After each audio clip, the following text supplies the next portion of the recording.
अस्सलाम वालेकुम। कैसे हैं आप सब? उम्मीद है कि आप सब खैरियत से होंगे। अल्लाह ताला आप सबको अपने हिफ्ज़ ईमान में रखे। अगर आपने मेरे चैनल को सब्सक्राइब नहीं किया तो प्लीज़ मेरे चैनल को सब्सक्राइब कर दें और देखें नई नई वीडियोस, आसान रेसिपी, कम पैसों में कम खर्चे में आपकी रेसिपी घर पे बना सकते हैं।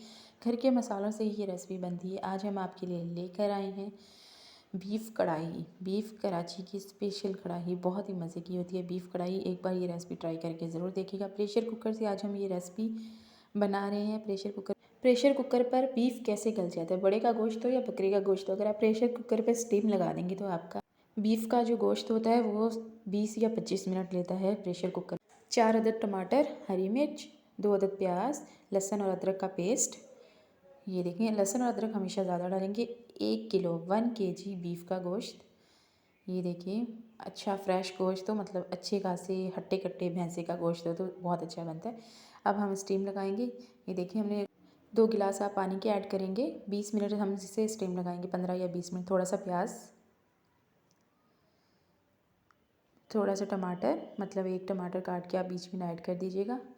3 या 4 हरी मिर्च, हरी मिर्च के पीस, अदरक और लहसुन का पेस्ट, आधा चम्मच नमक,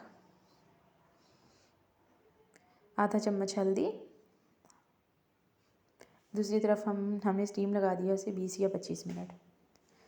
थोड़े से प्याज, एक कढ़ाई में आप थोड़े से प्याज ले लेंगे, उसमें थोड़ा सा ऑयल ऐड कर लेंगे।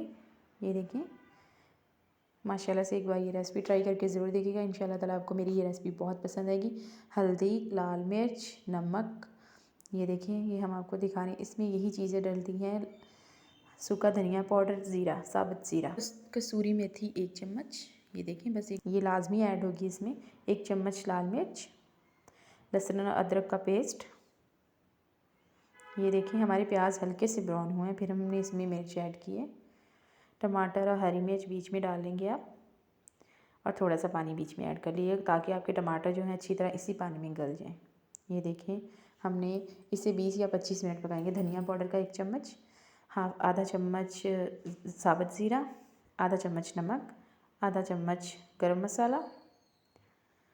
ये देखिए, माशाल्लाह से आप इसे 20 या 25 मिनट तक इसे पकाते रहेंगे ताकि पानी खुश्क हो जाए और आपका मसाला बिल्कुल तैयार हो जाए। कस्तूरी मेथी साथ में ऐड कर दीजिएगा। ये देखिए, हमारे टमाटर जो हैं बिल्कुल गल गए हैं। ये देखिए, हमारे टमाटर बिल्कुल गल गए हैं, घी ऊपर आ गया, इसका मतलब कि हमारा मसाला तैयार है। दूसरी तरफ हमने स्टीम लगाई थी। ये देखिए, प्रेशर कुकर बहुत ध्यान से चलाना पड़ता है आप लोगों को। ये देखिए, हमने स्टीम लगाई सिर्फ 20 या 25 मिनट, इससे ज़्यादा हमने स्टीम नहीं लगाई क्योंकि ज़्यादा गला हुआ गोश्त हमें नहीं पसंद, इसलिए हम हल्की सी स्टीम लगाते हैं। ये देखिए, माशाल्लाह से फिर हमने जो मसाला भून के रखा है उसमें हम ये गोश्त जो हमने बॉईल किया वो ऐड कर देंगे। इसमें हम कढ़ाई मसाला भी डालेंगे 2 या 3 चम्मच। ये देखिए, माशाल्लाह 20 या 25 मिनट आपको इसे अच्छी तरह भून लेना है। ये देखिए, माशाल्लाह से हमारा बीफ़ कढ़ाई, कराची बीफ़ कढ़ाई हो गई है बिल्कुल तैयार। एक बार आप ये रेसिपी ट्राई करके ज़रूर देखिएगा। इंशाल्लाह ताला आपको मेरी ये रेसिपी बहुत पसंद आएगी। अगली रेसिपी के साथ फिर मुलाकात होगी। मुझे दीजिए इजाज़त। अपना रखिए बहुत सारा ख़याल। फ़ी ईमानुल्लाह। अल्लाह ताला के ईमान में रहें। अल्लाह पाक आप सब की रोज़ी और इज़्ज़त में बरकत डाले। अल्लाह पाक आप सबको अपने हिफ्ज़ ईमान में रखे। अल्लाह ताला हर बीमारी से दूर रखे। अल्लाह ताला कामयाबी दे। अल्लाह हाफ़िज़। मुझे दीजिए इजाज़त।